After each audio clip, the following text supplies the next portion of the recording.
And Jarl in North Carolina, you get the last call about intelligent design and biology. So thank you very much for waiting. You're on with Shelley. Hi, Jarl. Thank you for leaving the best for last.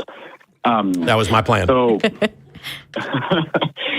but anyway, one thing I want to clear out before I go on is that I'm not like most intelligent design proponents, and because you're not a co-design proponentist. That's just a joke for my. Well, I mean, I'm not a young Earth creationist, but I also don't think that it was God who was responsible for the intelligent design of life on Earth. Okay, so you are convinced that life was intelligently designed, but not by God. That's right. I suspect either time travelers or aliens. Okay, where did the time travelers come from? Apart from the future. I mean, that's the obvious joke answer. But I mean, did the time travelers evolve naturally, or were they created by intelligence? I mean, it could have been, future humans or the descendants of mankind going back in time and, starting the whole. Oh, so you don't think there's any problem with that we can violate causality? Essentially, we in the future go back and invent ourselves. But how does that process get started? Well, it's not like we invent ourselves directly, but we seed the Earth, right? And there was some form of Darwinian evolution going on, or but now you've got this loop. You've got this loop where people from the future go back and seed the Earth past, and then they evolve, and then they go back and seed the Earth in the past, and they evolve. But how did this loop get started? Well, it doesn't have start. It's an infinite loop, and I don't see a logical problem with that idea, to be honest. You don't see a problem with the fact that. But I mean. But even if there is a problem, I'm not committed to that specific idea. The idea that I'm committed to is that life was designed by material, physical agents instead of supernatural spirits. Material, physical. What convinces you that is the explanation when the bulk of science, when we talk about how creatures evolve and how we get the diversity of life, does not require any agency? So, where did agency intervene, and how can we tell? Well, I don't have a specific of the where and when, but here's my argument for why I think this did indeed happen. Okay, so here I'll lay it out in a deductive form. So everything that has this particular set of properties, and I'll clarify what properties I'm talking about a bit, is designed by an intelligence. That's the first premise. Life has this particular set of properties. Therefore, life was designed by an intelligence. And the properties that I'm talking about, would be stuff they've probably heard before, such as a specified complexity, that's Michael Behe's nonsense idea that's already been shown to be not the case. Behe's irreducible complexity, specified complexity. Yes, go ahead. Yeah, there you go. But that's been debunked as well, because evolution doesn't require either irreducible complexity or specified complexity. That's the purpose of evolution. The fact that you might have a spleen that does nothing for a period of time and then it keeps changing until it does something. The only specificity is at the time when we are able to identify a function. But that doesn't mean that it didn't evolve through a process that did not include that as a goal. You can't assert that because I have eyes that see that this was some sort of intentional thing that evolved with the goal of having an eye that sees. Yeah, I mean, it's not...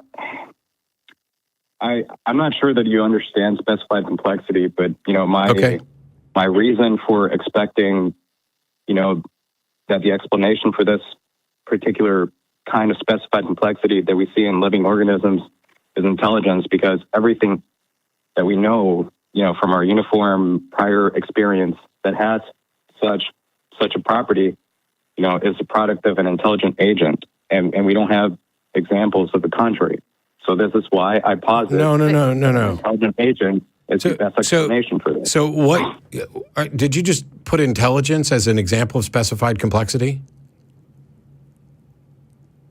Wait, sorry, you're asking me for specific example of specified complexity, right? Well, you're saying that everything that has these characteristics, and the only one that I know that you've listed so far is specified complexity, which is not Behe, it's Dembski. Right. Everything that has this specified complexity, I'm not convinced that, first of all, that there is any such thing as specified complexity. So, and since you say I don't understand it, why don't you tell me? Okay. What do you mean by specified complexity, and how do you know that it's specified in some sort of intentional way? Because if you want to say everything that has this characteristic is designed, and here, let me short circuit all this. Let's ignore what the specific specified thing is.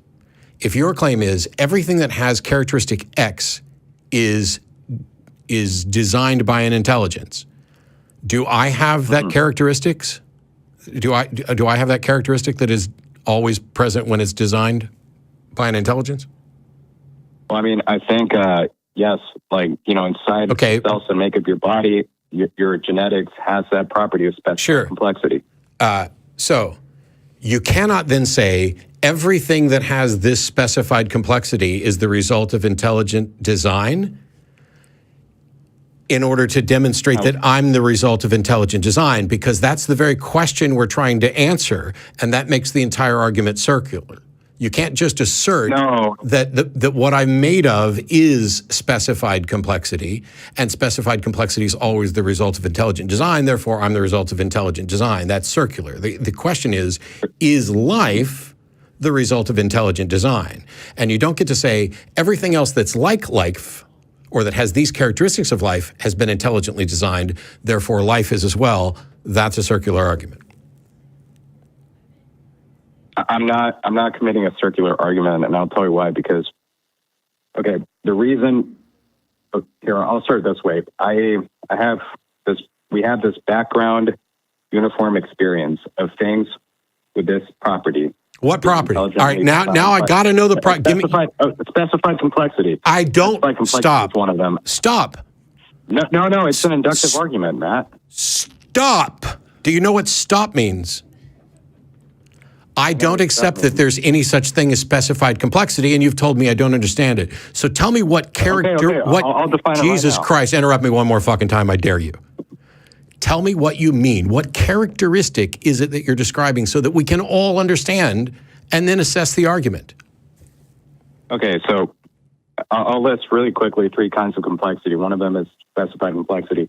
Number 1 would be crude complexity, which would be like a random jumble of letters, no pattern. Why is it nobody can ever answer the question that I ask? I will. No, but I think no, sir. It's wise for me. No, sir. Stop.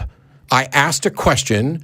I don't need examples of other types of stuff. Give me a characteristic that fits what you're talking about. Describe a characteristic. It has a lot of parts.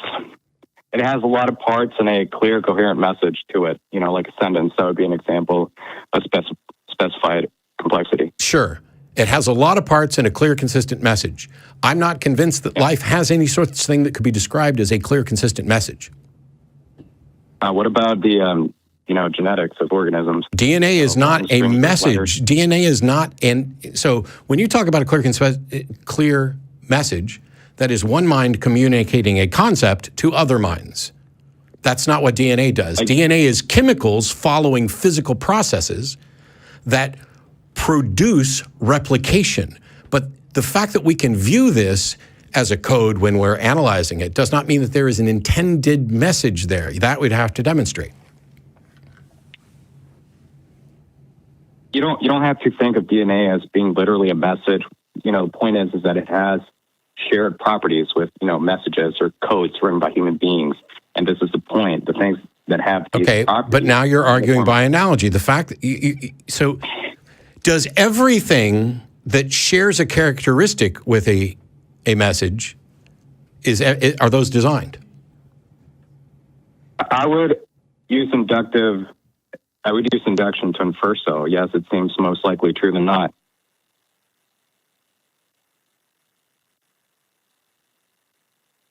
Okay, good job. It seems like a rather good job proving it. The fact that you feel like things that are like other things are probably caused by the same things, that doesn't make for a sound argument, you might as well just be saying, hey, I see other things that have these characteristics, and therefore this thing that have this characteristic is also designed. Well, that's not the way a reasoned argument works. It is, you're right, Well, I mean, you're right, it's inductive and it's an inference, but you cannot demonstrate that that is the case. And when you say... induction is used in science all the time. That's how we know the laws of physics. We induce them from repeated observations. Yeah, and yet, curiously, physicists and biologists are not buying this. So here's the thing. You have a characteristic, and you're saying in every, and we have to clear this up, in every instance other than human beings, this characteristic is the result of intelligent action. Therefore, it is plausible and likely that in humans, it is also the result of intelligent action, and that simply does not follow, because you cannot show that there wasn't another option. As a matter of fact, what biologists have done is shown natural processes over time, the mechanical, physical processes that led to this. Have they demonstrated specified complex information arriving through natural means? You know why they haven't? You know why they haven't? Because specified complexity is a bullshit concept. It is a post hoc view of something where you say, "Wow, this appears to be designed, therefore it likely is." That's what specified complexity is. Hey, this appears to do this job, and the most reasonable inference I can make is that it was intended to do the job. You are an agency detector, and you are seeing agency. But that doesn't mean that there was agency. So, okay, so you don't have a defeater to my inductive argument. The defeater is you have not made your case. Simply saying that you see this as specified complexity when I say I don't means that you have more work to do. Matt, I laid out, an inductive argument. Sure, the conclusion doesn't follow necessarily from the premise because The conclusion doesn't follow necessarily from the premise because it's an inductive argument. Thanks for wasting their time.